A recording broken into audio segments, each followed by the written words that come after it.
welcome. I'm Josephine Corcoran, holistic career coach and astrologer, and this is my weekly astrology for business forecast for the week ahead, where I talk to you about what's happening with the stars and the moon and the sun for the week ahead, and we explore how those different aspects of the heavens are connecting with one another and the sorts of energetic themes that are available for us to embrace and for us to use in our work and our personal lives in order to set goals, to put things out into the world, to know when it's a good time to rest, to know when it's a good time to launch things, and a few other bits and pieces along the way. So today's date is, goodness me, it is the 7th of February 2021. And what a week ahead we have, with so many planets currently hanging out up there in Aquarius. We've got 5 planets happening in Aquarius at the moment. And then at the end of the week, we have the powerful new moon in Aquarius, which means we've got the sun and the moon lining up. So there's a very, very big event happening on Friday with that new moon in Aquarius, which I'll talk about in a moment. So, before I go any further, I just wanted to really sink into how the energy of Aquarius and the upcoming square that's going to be taking place next week between Saturn meeting up and making a square with Uranus. And firstly, the energy of Aquarius is very strongly connected to the concept of about understanding what it is that makes us a unique individual. So whenever we are focused on, with so much activity happening in Aquarius, there's a very strong calling within all of us to start to honor the unique combination of innate abilities and talents and skills and passions and interests and challenges that lie within us. And we are really being invited to love every aspect of what it is that makes us a unique human. And because Aquarius is also very much about the big picture and the greater collective, and really understanding from a social and from a sustainability perspective how as an individual we fit in to the greater collective, or how as an individual we fit into the big picture.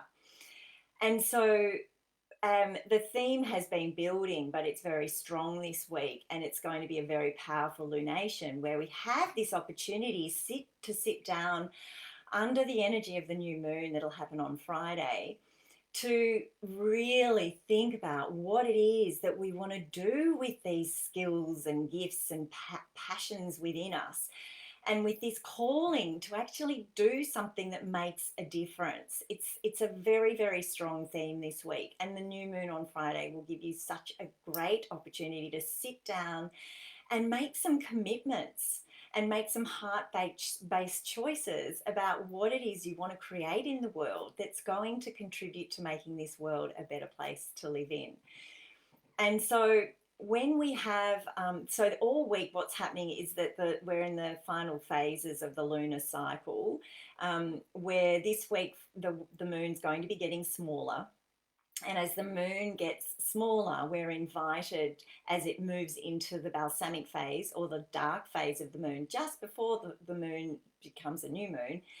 When we're in that dark phase, we're actually invited to sort of slow down and to go within. So by Wednesday, you may not necessarily be slowing down, because we're at a stage where a lot of ideas are coming up, and a lot of thoughts and a lot of ways of collaborating with other people are coming to mind.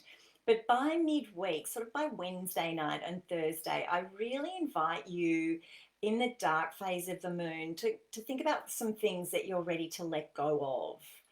To think about parts of your work, your professional life, and possibly your personal life as well. But what's holding you back?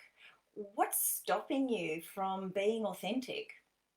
What's stopping you from activating or using or embracing all of your skills and talents, and making that's stopping you from really contributing in a really big way, and perhaps stopping you from contributing in a way that makes your heart truly sing?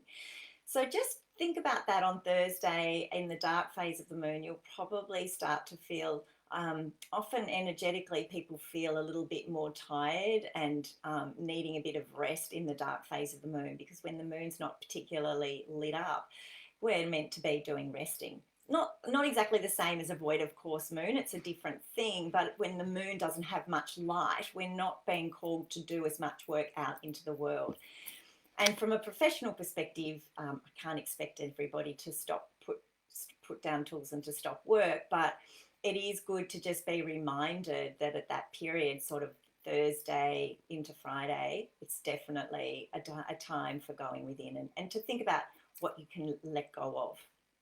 So, um, so it's a week where really we are equally moving we're inching closer to the square between, as I said earlier, Saturn, which is the ring planet, which is all about responsibility, self-responsibility, about leadership, self-leadership, about commitment to things, putting new foundations and new structures in place.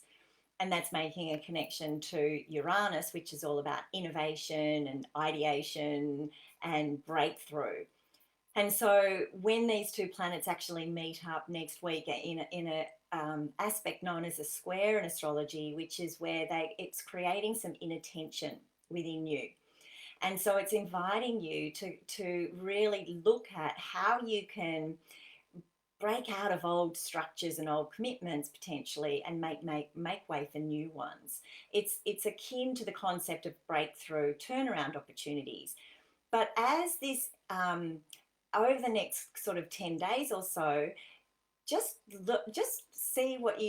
look out for what you're feeling and what you're noticing in regards to the aspects of your life that you know are the gems. What's really going well?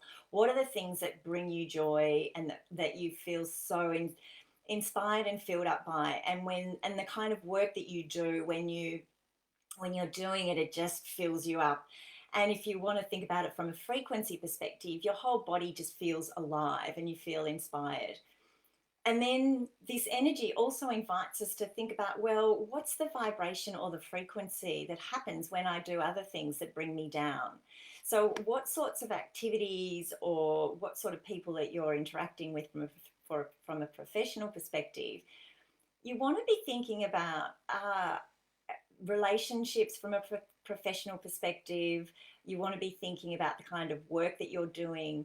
Is it something that you can do easily? Do you find yourself in flow doing your work? And if the answer is, you know what, it's not easy to do, I'm not in flow when I'm doing that kind of work, this is an opportunity to sort of sort through the work that you're doing and think about what's the stuff that holds me back, that bogs me down, that depletes me, and consider what's the work that really uplifts me and inspires me. And this is an opportunity to break through by sorting out the wheat from the chaff and thinking about who else do you know that would be better suited to do the work that actually brings you down but lifts them up. Because this energy is really getting us to think about the fact we're all part of one great big combined collective, and that we're all here to do our part, and that we're all meant to be doing our work in a way that is lifting us up.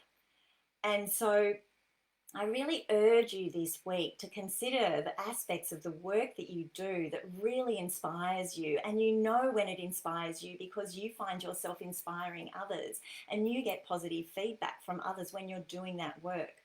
But what's the kind of work and activities you're doing that maybe, you know, it brings you down and you're dragging your feet, and it just doesn't, it seems to create this sort of series of events that are not inspiring at all. So there's a lot of opportunity now to sort out the wheat from the chaff, to really think about the part of your life where it's time to go, you know what, I don't need to do it that way anymore, because there's a much more powerful, inspirational way to do the work that I do. So that's a very, very strong piece. And it's also very strong right now thinking about what really inspires me and what's the cause that I want to stand for, and what do I really believe in so passionately that I'm ready to go out and, be not a rebel without a cause, because you're a rebel potentially with a cause. Where are you ready to stand up and use your voice and take a stand? So that's a very, very strong theme for the next sort of 10 days. And yes, so there are a few other things that are happening in terms of this week's energy that I would love in my newsletter. If you're listening to this and you want to keep note of all of the key dates and when the moon's moving through the signs and the planets are moving through the signs, just click on the sign up button now and you'll be able to get a download of the latest PDF. Although I haven't, don't do it straight away. Click on it and then you'll be able to receive a newsletter, because I've got to post the newsletter for this week. But so this week what we do have is Mercury still is retrograde. Mercury turned retrograde last week. Most of you who are watching will really be connected into the energy of Mercury being retrograde, but it's always an opportunity to revise things, to rethink and redo things. And with Mercury traveling backwards this week, it's going to be meeting up with the Sun on Tuesday, which inspires us to consider what it is we want to be known for. It's going to be meeting up with Venus on Friday, which is going to have us consider what we value the most, and also the kinds of people we want to be partnering and collaborating with. And then it's going to be meeting up with Jupiter early in the morning of Monday, the 12th of Feb, which is next week, which is again inviting us to think about the big picture. So there's three key dates for the week ahead. So we've got the Sun in Aquarius, we've got Mercury in Aquarius all week, Mars is still in Taurus, Venus moved into Aquarius last week, and we've still obviously got Saturn and Jupiter in Aquarius as well. Something I did want to make a note of is that on Tuesday, on the 9th of February, Saturn's going to be making a really lovely connection known as a sextile with Chiron, meaning they're kind of talking the same language. And Chiron represents the wounded healer within us, and also the opportunity to think about how we can help others heal their wounds. So this can be a really nourishing day. Depending on your birth chart will determine how powerful this energy is for you. But it really can help you tune into the gifts that you have available to be able to help other people. So just notice what comes up for you on Tuesday around how you're inspired to think about how you can help others. Yeah. Okay. So let's talk about the moon, because the moon's a really important component. I love working with the moon from a professional perspective as far as goal setting is concerned, and looking at how we put things out into the world and how we adjust our goals. But first of all, let's quickly go through where the moon is void of course this week. And for those of you who are tuning in for the first time, the moon's void of course when it's not making an aspect or approaching an aspect to any other planets. And so we're ideally we don't want to be, we want to be resting if we can. And obviously if a void of course moon takes place during the working week, we just want to be mindful that we don't want to start anything new during that phase. Just continue with things that we've already started. So tomorrow morning, Monday the 8th of February, the moon is void of course until 7:51 a.m. So that makes good time in Sydney, a bit different if you're in Western Australia. So these are all Australian Eastern Daylight Times. It's not void of course at all on Tuesday. And on Wednesday morning, it's void of course from 4:21 a.m. until 12:20 p.m, so lunchtime. Thursday, it's not void of course at all. But Friday, it's pretty well void of course for much of the day, which is the same day as the new moon, which is kind of lovely because with the new moon, we're really invited to sit with our intuition. And in my newsletter this week, which will go out tomorrow morning, so if you do sign up tonight, you'll get the newsletter tomorrow morning, I've got a ritual there that gives you a series of questions to respond to give you an opportunity to think about what sorts of things you want to create under this new moon, because it's a fantastic new moon for looking at not just 1 month goals, but 2-year goals, as well as 20-year goals. So it's a very, very good moon. to be working with and setting goals and intentions for.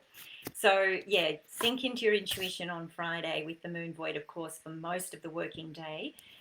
It's not void, of course, on Saturday, and then on Sunday it's void, of course, late at 6:28 p.m. and at the end of the day. Okay, so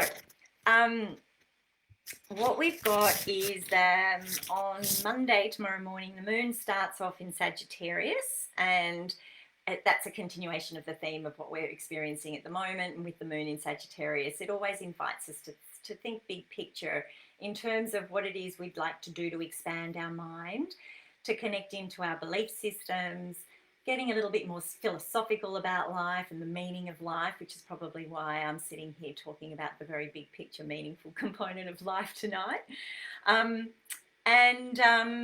Yeah, so tomorrow morning it's at 7:51 a.m. It's changing into Capricorn, and again that brings a really good solid focus for the start of the week to be oriented towards business goals, getting organized, putting one foot in front of the next, taking on a leadership responsible role for where it is you're taking your career and how you're contributing professionally. So that's the moon's in Capricorn pretty well all day Monday from 7:51 a.m. and all day Tuesday.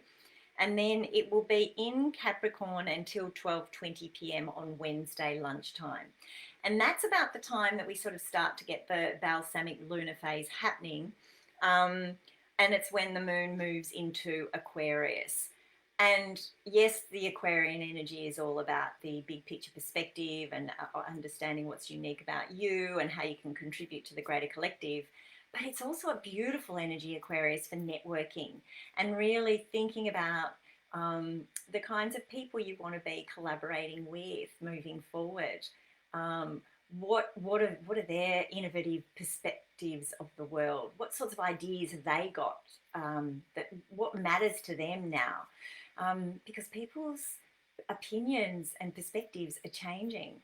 And I've got a lot of clients I'm working with whose goals last year are quite different to this year, or aha moments that they experienced in 2020 are now manifesting into creating some brand new exciting ways of doing work that's actually going to contribute to better quality of life experience for people.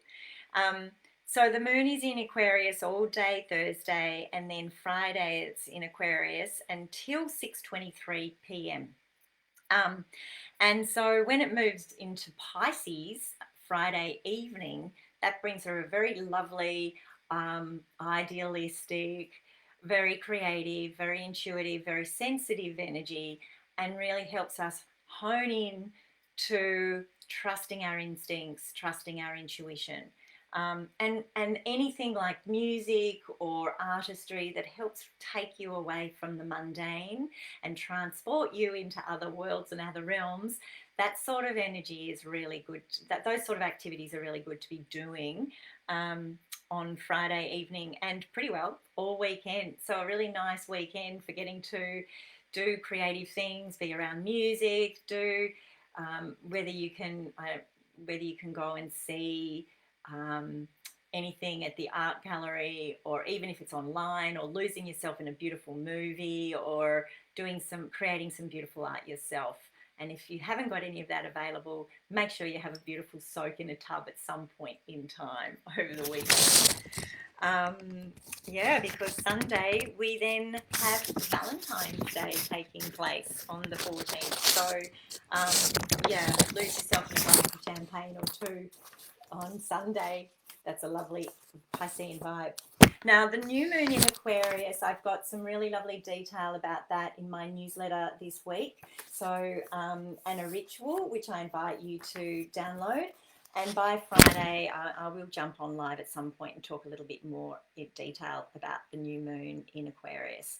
So until then, I wish you a wonderful week ahead. Get inspired. Really think about what makes your heart sing. Be very conscious of the kinds of activities you're undertaking, the kind of people you're connecting with, and wherever possible, choose people who lift up your spirits, who inspire you, who see opportunity the way that you do, who equally are wanting to do something to make a difference in the world. So from me to you this week, sending you so much love. Thank you for tuning in, and I will be back again during the week and then again next week. Have a great week. Bye for now.